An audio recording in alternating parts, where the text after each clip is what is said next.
Ito yung nabanggit ko sa live. Andito ako sa office nila sa Makati. So kasama ko si Sir Julius. Hello Julius. po. Ayan Hello siya. mga Lodi. Mga Lodi, ayan. No? In-introduce ko din sa kanila yung Pi Network or crypto payment. So pag-aaralan nila. Pero pag malaman nila na once nagka-value na yung crypto, mga ganun, willing naman sila na integrate yung payment. Okay? Ano ba ang Elephant Pal? Yun. So, good question kung ano si Elephant Pal. So, Elephant Pal is the new way of procurement of getting your supplies for your business. So, ang maganda dito is that hindi mo na kailangan pumunta sa Divisoria, sa Green Hills to get supplies for your, for example, RTW, bags. Diba, usually yun yung mga ginagawa natin. But right now, what we're going to do is that we're going to deliver it door to door. And then the transaction will be via e-commerce na siya. So, makikita mo na pati yung mga sellers natin, nag-evolve sila. Katulad ng mga vloggers natin nga, di ba? So, katulad ng Lodi nyo, dati kailangan formal type. Di ba? Formal type yung mga mga naka-documentary pa to. Tapos, kunwari, sina Jessica so dapat mag-interview sa inyo. Ngayon, hindi na.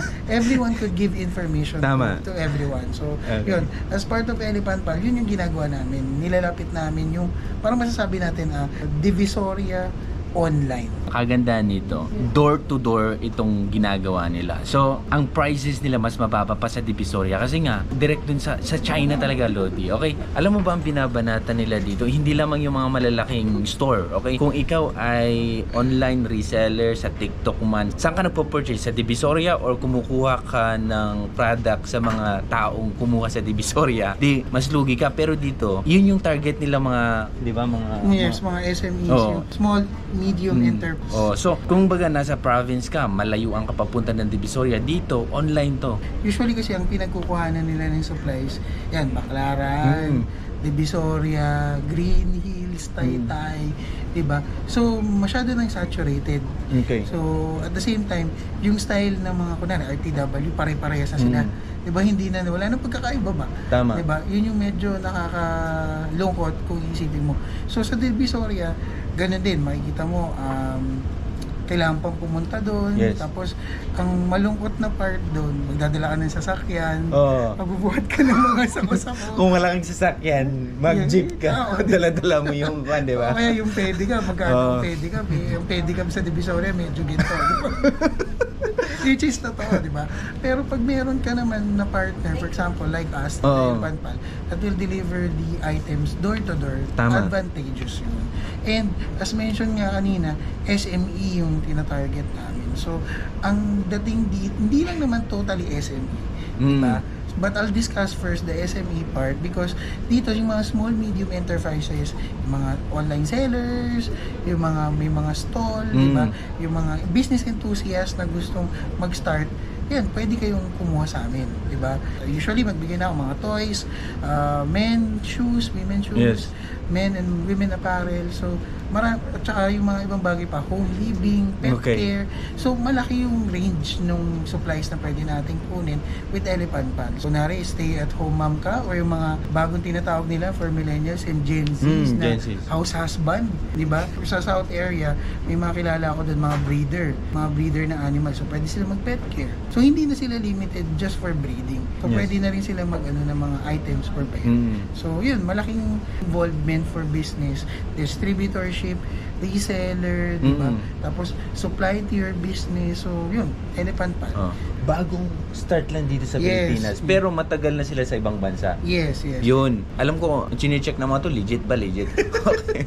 Andito sila sa office, dito sa Makati, Lodi. Okay, andito ako ngayon kasi gusto ko lang din i-check para makilala yung team, katulad ni Sir Julius. Maganda to, especially naghahanap kayo ng mga product, di ba, na kung saan ibenta nyo using your Pi coins or kung gusto nyo tatanggap ng Pi coin, di ba? So, eto na. Naghahanap tayo, mapapamura kayo dito kasi nga, direct from China talaga siya. Diba? Yes. Direct from China. So yun, guys, ito lang bigyan ko lang ng linaw mga kababayang Pilipino or netizens when it comes to China products. Kung hindi alam ng iba, ang Adidas ay gawa sa Marikina. Merong Adidas factory sa Marikina. Alright. Hindi mo alam yun. Yan, napapag-usapan siya before. Based on my confirmation before, meron doon. Pero let's be direct na lang with China. China, may factory dyan na gumagawa ng iPhone, diba? Huawei, kanila din. Sa kanila talaga yan. Diba? Pero yung factory ng iPhone, sa kanila din yung ginagawa. Hindi porket galing sa ganitong lugar, hindi natin tatangkilikin. Kasi dito sa Pilipinas, Marikina is very well known sa ang pagdating sa sapatos. Diba? But we tend, tayong mga Pilipino, we tend to believe na, ay, mas maganda to kasi branded to. Are you sure na sa Amerika ba siya talaga ginawa? Kasi ang pinupunto ko lang naman dito is may mga factory yan sa ibang bansa. So, ang machine nga lang yan, yun nga lang, galing siya sa Amerika siguro or mga high-end. Pero, ang gumawa pa rin din yan is yung mga tao from that country. Tama. So, kasi may connotation yan, okay? May connotation. Pag China, mabilis masira. Nung una, pero ngayon hindi na sa akin. Kasi ang mass production talaga nangyayari sa China. Yes. Kahit anong product sa US, pag gusto nila mass production sa China sila. Kasi dito nga, ang karamihan, di ba? Magpapagawa. Anong expect mo? China naman tayo lahat, Yes, mostly talaga China. Tsaka kasi kung ito, yung mga nagpunta ng Divisoria, guys, mga Chinese ang mga investors doon. Tsaka Chinese din yung mga items doon. So, huwag tayong masyadong judgmental. Tama. Pag narinig natin China, hindi siya maganda. Matibay yung China kasi if you could see, itong namin. This is produced and printed in China. Naman siya. Though it has a different quality or texture compared sa printing dito sa Pilipinas. But, kung naman yung color, halos same na lang din naman. So, tapos, mas makapal pa yung nila, yung pulang bana. So, parang may mga good. Tapos yung uniform nila, it came up from China. So, probably one of our customers, meron siyang restaurant business. Ang in-order niya sa amin is yung mga tubs, yung mga Tupperwares for take-out. So siguro yung may mga catering business dyan o mahilig kumain. Ilan na yung parang customer niyo dito sa Pilipinas na parang nag-order? Technically, pwede mo malaman? Pwede pang malaman. Huwag mo. siguro may mga ilan-ilan na rin, di ba? May mga workables na rin naman na clients. But yun nga. Pero sino yung mga courier na nagdi-deliver na kung saan connected sa Elephant Pass? Yun, very good question. So, syempre ang question nila dyan, kung paano namin i-door to door, di ba? So, pag pinadala yan from China, tapos na-receive dito, ang partner natin is si Flash, tsaka si JNT.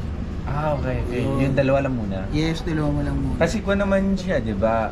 Buong Pilipinas, JNT, di ba? Yes. Tsaka yung Flash, lumalaki naman siya. Okay. So, technically, sooner or later, pag lalo tayong lumaki, probably we could go tie up with Lalamove, Grab, di ba? Importante kasi na meron tayo sa ngayon. And also yung mga prospect natin, not only here in the metro, but we're also targeting yung mga malalayang sa province. Yes, kasi syempre, yun yung mga taga-province. Wala kasi tayong import from Manila going to probinsya. Ang mga nag-i-import din yung mga din. Tama, di ba? Yung mga nagdi-negosyo. Yung malalaki. Yes. So yung advice mo sa kanila, meron distributor dun sa mga provinces, no? Yes. Sana. Kasi yung may mga dyan, yung may mga budget. Pag distributor ka, magkano yung minimum na kailangan mo for business? For business naman, kasi syempre, if you be asking me on my knowledge, kung mura lang yung kukunin mo na item, kunwari, mag-invest ka 5,000 per isang tao. Diba, kunwari, mga damit. Bibilangin mo din kung ilan yung tao na kukunin mo. So, kumbaga ako, pag sa probinsya, distributor ako, gusto ko, ano yung minimum na invest ko para matawag akong distributor sa inyo? Okay. Wala naman technically requirement. Okay. But this is just an idea for everyone to understand that before you enter to distributorship, kasi wala naman tayong pipirmahan with Elephant Pass na distributor kay. Parang diskarte mo yun. Okay. Ang distributorship, hindi siya yung katulad na in and out na passers-by, wholesale kagad mo siya bibenta. Okay. So, kunwari, isang box, yun yung sinabi ko, isang box na 5,000 na damit. Ay, hindi ka na mag-retail, kumbaga. Yes, okay. bulk kasi yun yung discarding for distributorship. So, parang ang target mo mga seller. Yes, okay. Sellers kagad. Yes, so, tama. Mystery box. Yes. Yes, di ba? O kaya yung mga binibigay lang ng sako-sako, tapos wala kang kasiguraduhan. With Elephant Pass, may kasiguraduhan ka kasi makikita mo yung mga items. Yes. Tapos, ito ang gusto nila malaman. Di ba pag ako mag-order kasi sa China, mura nga, pero matatalo naman ako sa fee. Di ba sa shipping fee dito? Kumusta? Yes. Okay, shipping fee, usually pag mga first orders mo, yan, we give additional discount. Pero mura ba talaga siya? Meron kasi tayong option dyan. Air fried and sea fried. Okay. So pag sea fried, by batch yan. So kung ang pinakatanong is that malulugi ba? Oo, sa fee. Sa fee. Siyempre, pag order ka, you make sure you target on until when yung ano mo, Yung maglalast, yes, yung product. O yung maglalast yung item sa'yo.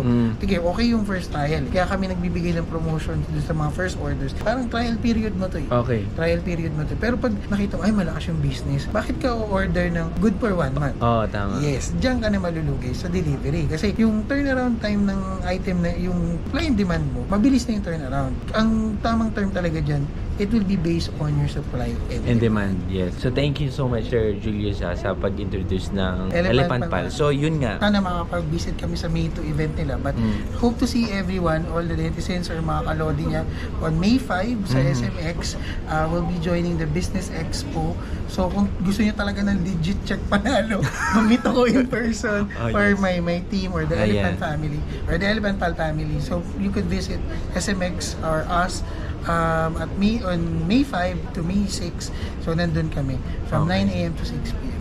So itatry ko din sumama dun sa XMS nila para ma-check din natin. Kung hindi kayo makasama, subukan kong mag-vlog din sa kanila. Okay? So yan lang mga Lodi. Thank you so much. Thank you. Bye-bye. Ayun.